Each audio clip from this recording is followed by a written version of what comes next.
Yo, we in here. X up, yeah. What's good? Welcome to Respect My Journey, man. Check me out real quick. Peace. This right here for my oodles and noodles babies. His mom smoked crack while she was pregnant, so X he up. can't get help and he crazy. RP to I'm everybody, walking everybody who drugs and just passed away. RP, for God real. bless y'all, man. All the Ain't people no that had the nigga getting no coke. coronavirus, God bless. Mama ain't doing no coke. I used to say my daddy was living. I had a dream that I see them a ghost. I used to hate it MMG, when I Nick was in Mill, school. shout out Trying to to be cool, Philly. but I really was hurt. One of my family that came in my games. My mama could make it because she was at work. Remember my Couldn't mama, make she it. took me to church. Really, no, I ain't want to go. Remember, I kissed my aunt in the casket and her forehead was cold. Hey, I was like 4 years old. We couldn't afford no clothes.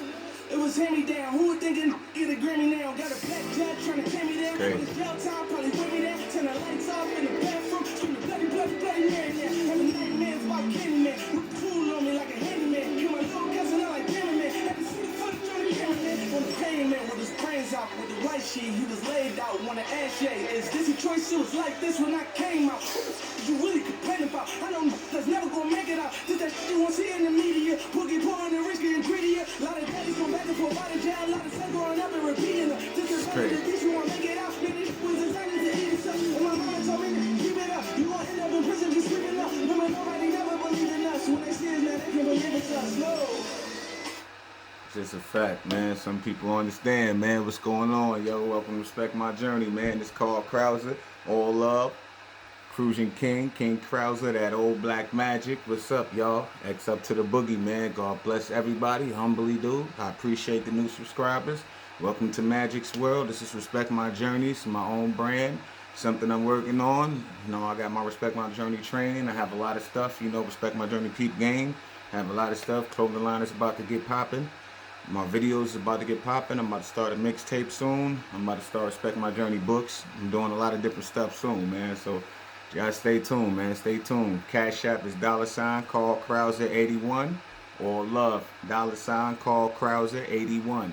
All love, baby.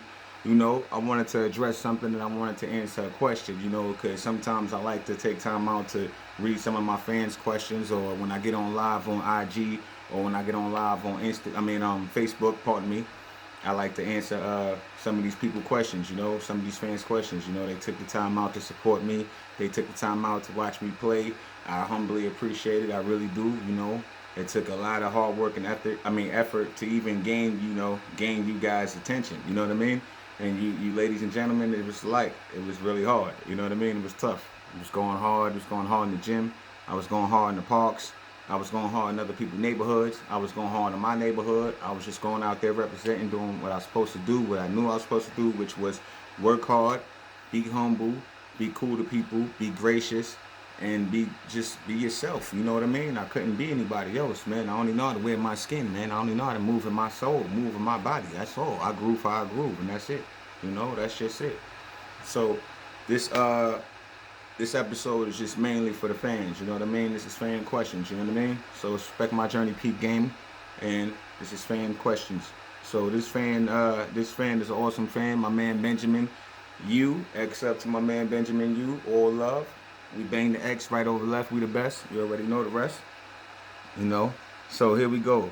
First question was,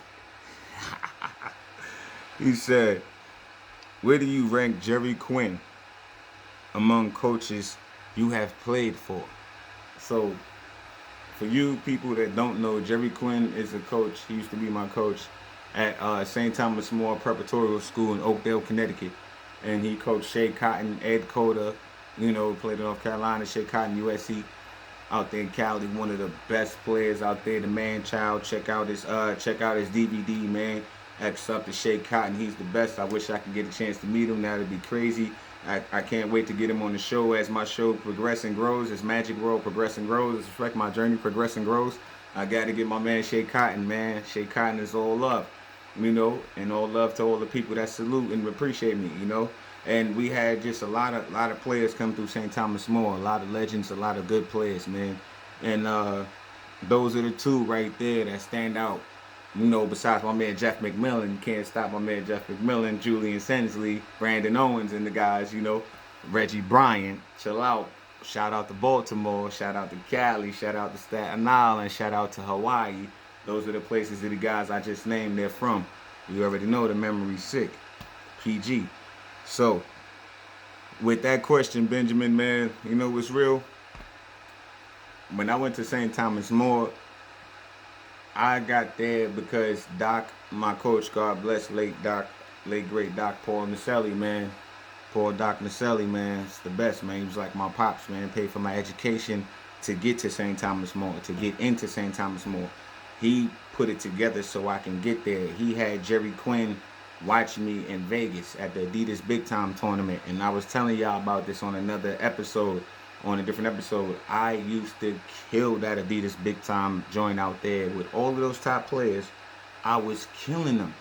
And it was crazy. So they had all these players, man, all these dudes that was ranked, whatever, all these different teams, and these people putting together super teams and having. I was killing them, and we were winning. That's a fact. We were winning too. So, and this is one of the times DeMar Johnson and Keith Bogus and those guys were out there, and we was killing them too.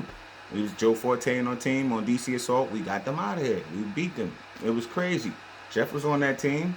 So, you know, with that said, like, man, like, going through these teams, and what people don't understand, you have to gain the attention of these people to get in there. So you have to be putting in some type of work to be able to not have a school, and then your AAU coach can go ahead and talk to another coach that's at a preparatory school, and he was getting another player, another point guard, Solomon Brown from California.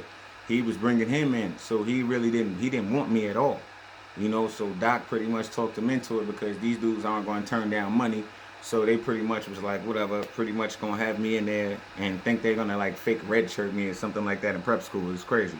So they pretty much, you know, after the game I played out there, it was crazy. Dude was like, all right, you know, he agreed. And the money in St. Thomas More is non-refundable. So if you mess up, somebody could set you up and do whatever.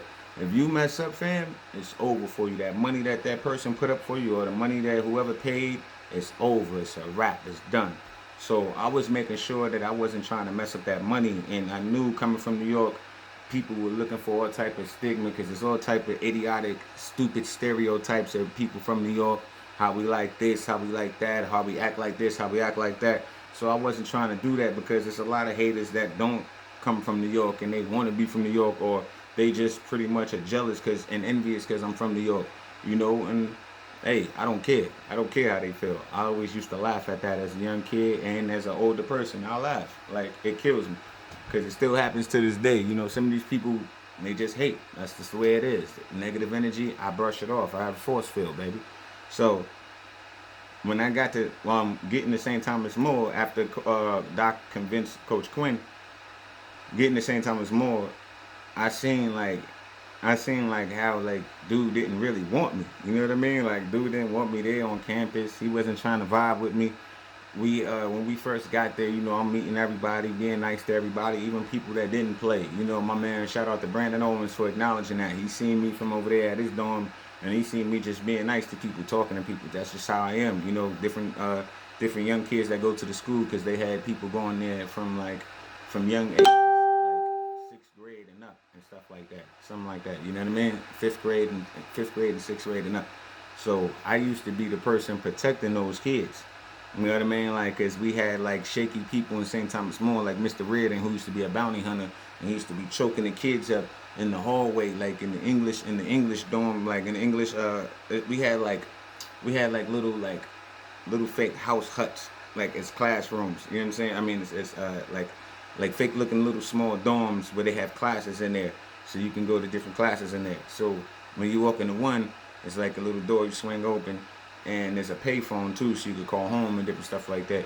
And like when I used to come to class, sometimes if I came to class late or something, whatever, I would see like sometimes Mr. Reardon like really like choking a kid up off his feet, young kid too, choking him up off his feet. So I stood, I got him, pushed him off him. I'm like, yo, what you doing, yo? And I start snapping. I was like, I'll beat your ass, like straight up. You know what I'm saying? Pardon my language, but he had a young kid yoked up, fam. As a young kid, I always stood up against evil, against bad. I always stood up against bullies, man. I just didn't like it. I just don't like them, man. I don't like bullies.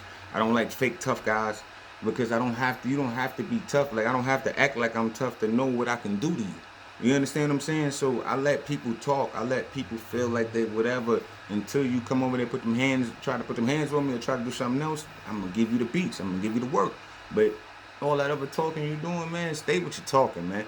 But when I see you trying to take advantage of that young kid, man, that was crazy. So I shut that down early.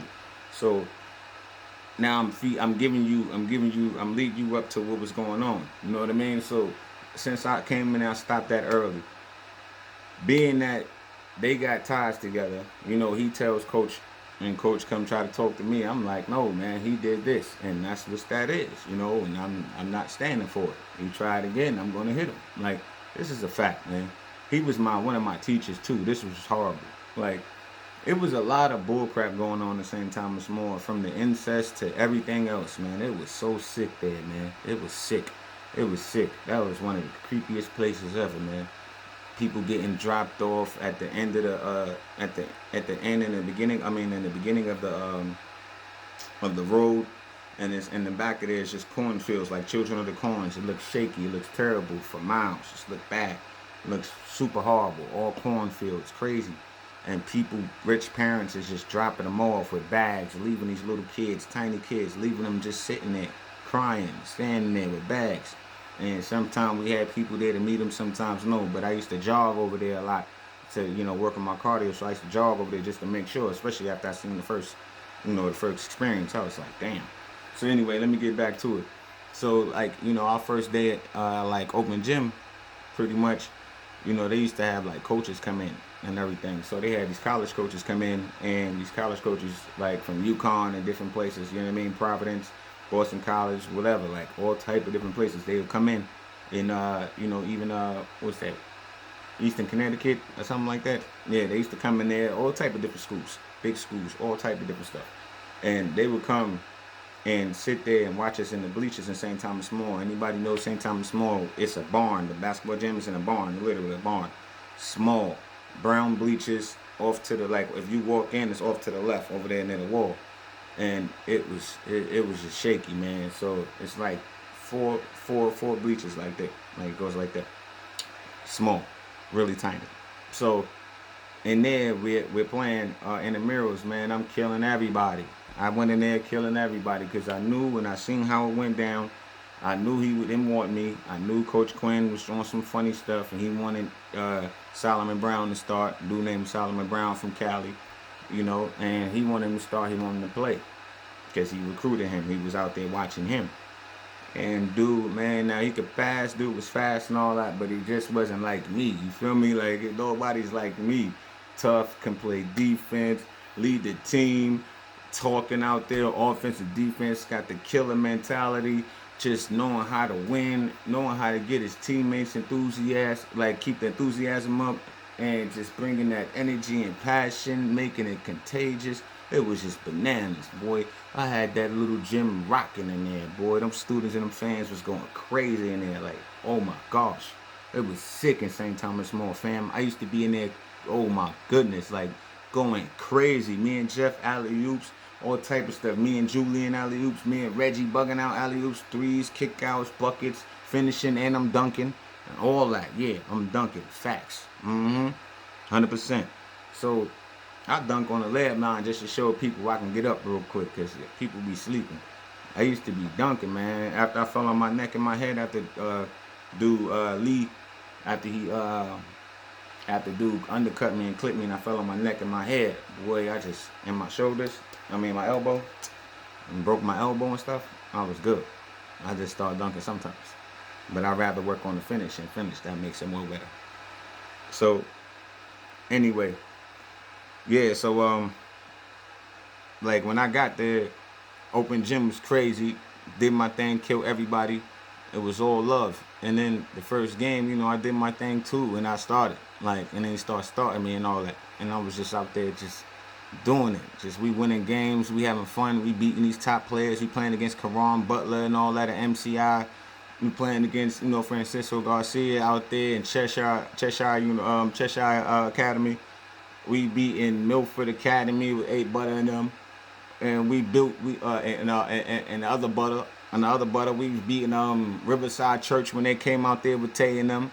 I had the swollen ankle, And it was crazy because I had to play there.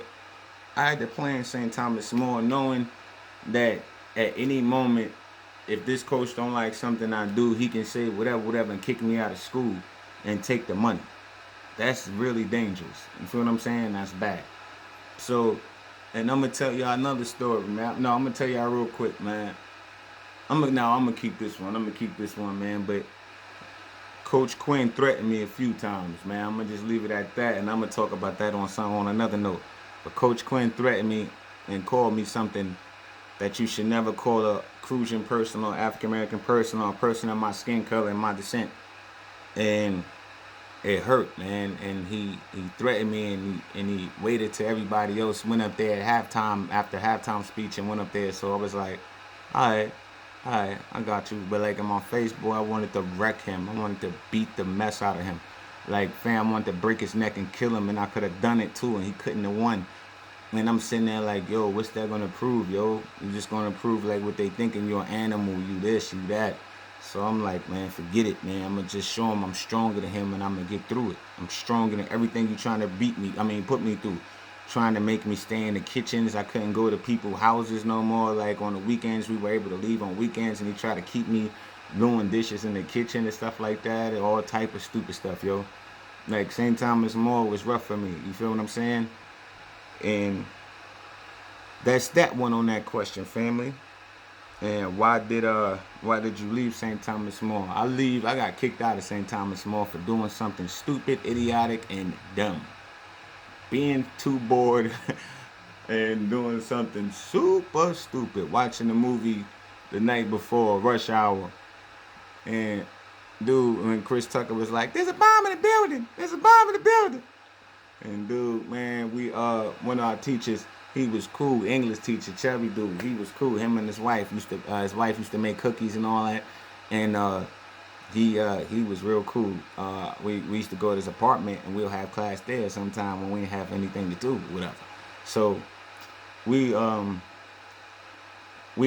pretty much went to his apartment that day, and we having class there, but we were really just watching movies, and it was like an English film class type. We watching movies and all that. And I get there, I got a page. I had a page at the time, and I got a pager from a chick. So I call her, talk to her and all that. And then after that, I decided to do some dumb shit, and I call 911, talking about, there's a bomb in the building. There's a bomb in the building. And I hung up. Next thing you know, like 20 minutes later, like 15 minutes later, state trooper police come, big ass fire truck come, all this stuff. Now some people was at lunch right now, a lot of people's at lunch, and we had class, you know what I mean? So we whatever, we get in trouble. I'll try to lie and say it was Solomon, and it wasn't, you know what I'm saying? I just didn't like Solomon, just a fact, because he was sneaky, he was doing other bullshit, so I just didn't like him. So I try to blame it on him, but knowing that that's Coach's man, that was his boy at the time, you can't do nothing to the boy. I was always put in those positions too, where there's a coach with a boy, like a dude, and then I gotta do something else. Not like this, I'm saying, but I gotta do something crazy to get ahead and stuff like that, or I gotta stay poised and humble and just kick butt on the court and get ahead. But anyway, so I said that, and they took me in the office, talked to me, asked me why I did it, stuff like that, and I told them I didn't do it. And anything, they didn't believe me. Coach didn't want me there anyway, so Coach, he was looking at me like, through the headmasters, he has a office in like on campus too, and so like he's like looking at me, and the headmaster, and they looking at me like, and he got this evil ass look, like looking at me all crazy, and I'm sitting there and I'm looking like as I'm walking, you know what I'm saying, walking like out as they walking me out, and I'm just like, man, he ain't gonna help me. I'm done. Like, he ain't gonna help me. I'm about to go to jail. This some crazy shit. So they walked me over to a place like you can see the campus on St. Thomas More. You can see it on YouTube if you type in St. Thomas More. But next to the church, there's a church right here in the lake behind them. But next to the church on the left side, there's that's our like cafeteria. You know what I mean? And then after the cafeteria, on the other left side is like our like medical place. You go in there and get bed rest and all that bull crap. You know what I mean? So, but everybody was in. A lot of people was in. Majority of people was in the lunch. So, like I said, I was kind of like an ambassador there. You know what I mean? Like I take care of people. I show love. I protected the kids. I protected other people, and I stood up for people. You know what I mean? So I made sure, like, even stuff that went on that the coaches and the faculty didn't know that was happening to other people, I stood up and I stopped all that. And people don't even get it. Like, so much racist stuff, so much other stuff. I stopped all the people getting picked with, all that, man, all type of stuff. People getting beat on. I stopped all that. I'm just saying. I regulated all that. Like, it's a fact. So, it's too funny to even think about that stuff. So, yeah, when when they took me out, like coach and the police officer, like the state trooper dude, they waited. They waited till everybody. They rang the bell, like told everybody to get out, like the cafeteria. And that's a lot of people coming out that cafeteria, right? And they waited to make me an example. So I got my hands behind my back and the cuffs like this, and I'm sitting up on it's like a grass and field you could come up from the cafeteria. It's like kind of on the hill. So I'm like up here, and the people got to come up this way. So they watching, and all the people, all the kids, and everybody watching, all the teachers and all that. Like, yo, what's going on? Why Carl arrested? What's going on with Carl? Like, you know what I mean? They concerned, they worried. And I was cool with the secretary in the office and different stuff. And they used to give us our mail and stuff like that. I was real cool with it. I always been nice and polite with it, showing manners, being respectful. So different things like that. So that ties into what I'm about to say. When coaching them, they held me out there. So the cop and them got me like this, and they held me out there, called everybody out, set the the bell and all that. Everybody comes out, and he did it to make an example out of me, saying like, because this is after I won the championship. You know what I mean? They haven't won the championship since Ed Cota. So I'm standing there like, he wanted to make he wanted to make an example out of the dude that was stopping everything and doing certain things that they didn't want done there. Like, they wanted a certain type of order to go a certain way, and they wanted them people to be able to do what they want to them kids and all that. And I stopped all of that. I disrupted that. So dude was like, yeah. And what did he say? And he was like, now what do you think? Like, I'm like, what the fuck? I'm looking like, this is crazy. This shit is more personal than you know. Like, you know what I mean? Like, so everybody's sitting there watching. Some kids are crying. Some kids are looking because, like what they trying to do. And they like going like this with me and shit back here with the thing and doing this and shit. I'm like, yo, come on, man. So, I jerk back real quick because I'm strong at this age, too. I was lifting with the football team, too. And I was strong in a lot of them plays. Shout out to my man, Robbie Oliver. But he was the running back at St. Thomas Mall. We got real cool, my man from Boston. And we even met him out there in Germany when I played in Germany. That was crazy. So, yeah, they got me back here. So, he put me in the car and all that. After he put me in the car, like, people crying and then people, disliking, Jerry Quinn. They, like, a lot of people looking at him different because you seeing that he's trying to make me an example. You see he's trying to, like, yeah, this black dude isn't this strong. He isn't stronger than this. Like, I'm sitting there like, damn, like, like all the stuff you did to me, all the stuff I kept a secret, and your wife tried to apologize, and your wife was cool. Your son, little Mikey, was cool. Even your daughter, everybody, like, just everybody, like, it was crazy.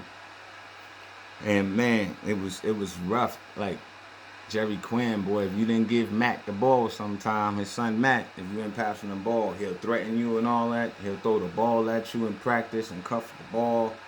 It was tough, man. It was bad because he thought that was the way to be. Like, throwing a ball like a dodgeball, basketball, people like a dodgeball. He'll have us in a circle, and he'll cuff the ball like this and just hurl that shit real quick at us, like, mad fast. I'm like, yo, so at different people, so I'm like, yo, in my head, I'm like, yo, son better not throw that shit at me. Like, he better not throw that ball at me, yo.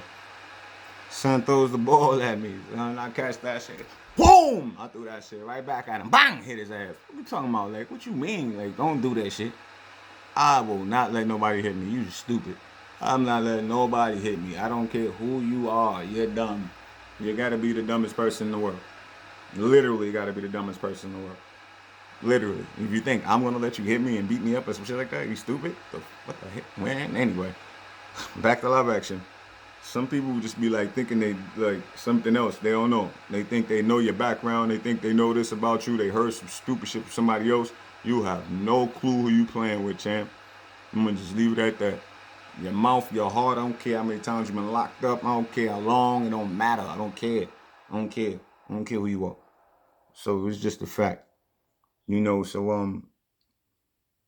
you can say what I leave St. Thomas More. That's why I left St. Thomas More. I got kicked out and they locked me up, went to jail and held me there. My moms and pops had to come get me from New York, all the way from New York from the Bronx, from Connecticut. My dad to come from Brooklyn to the Bronx to get my moms, which is like an hour and change, and then drive the 3 hour and a half, almost 4 hour ride to come get me, and then drive back.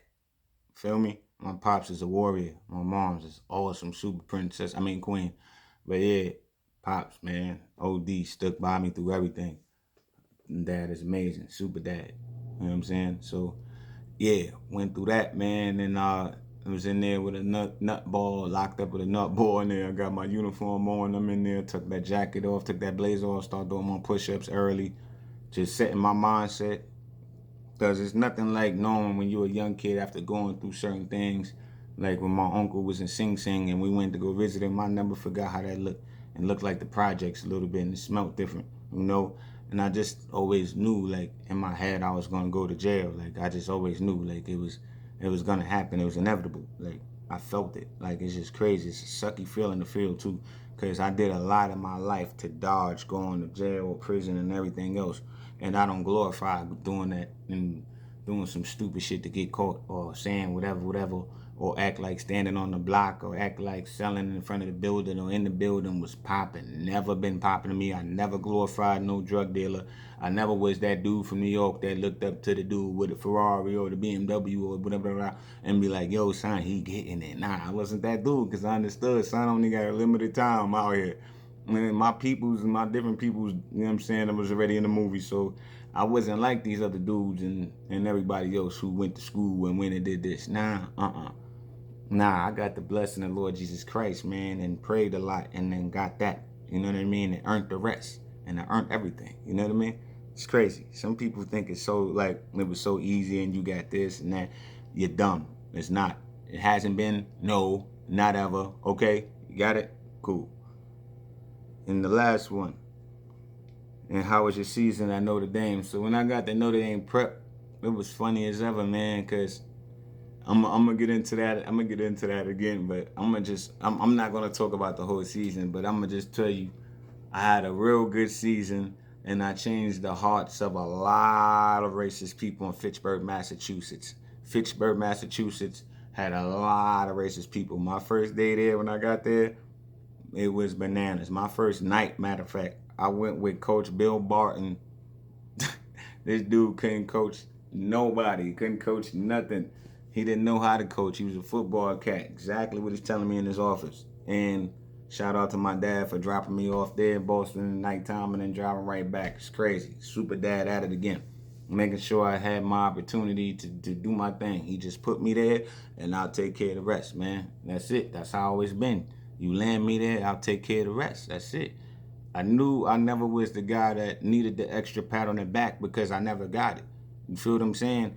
I never got used to getting no pat on the back because I wasn't receiving it. People already seen I didn't need it. And then once I seen I wasn't getting it anyway, I didn't want it. Like, because it seems like you understand that the other person is weak, or he only could take this, or he only could be talked to like this, or he doesn't understand what you're saying, or this is snap, or he's too sensitive, or he's too this. So I didn't want to be that. You know what I mean? I just straight up did my thing and kept it humble. I kept it tough. I kept it me, man. Just straight New York City cruising street life. And I kept it like, Doc always kept beating me in the head, telling me, boom, boom, boom, be a class act, be a humble person, be a class act. So I kept that part too. And I kept a lot of stuff. But yeah, we went to Walmart, me and Bill Barton. We went to Walmart to go get a coaching book. Then we started talking about setting up 1-2-2 press and the 2-2-1 press and all that. He didn't know how to do none of that. He didn't know anything. So I showed him how to do all this stuff. And I showed them people, the players, how to kick the ball up and advance the ball in practice so we can make it easier, so we can get easy buckets. just all about just all about making things easy in the game, man, in life, man. You know what I mean? There's no need to go extra hard or something when you can make it super easy. You get what I'm saying? Life shouldn't be this hard if people communicate the right way and speak straight up and stop lying and stop being so sensitive and stop sugarcoating stuff and stop telling people how to talk, man. And life will be a lot more easy when you be a straight up person, 10 toes, 2 feet.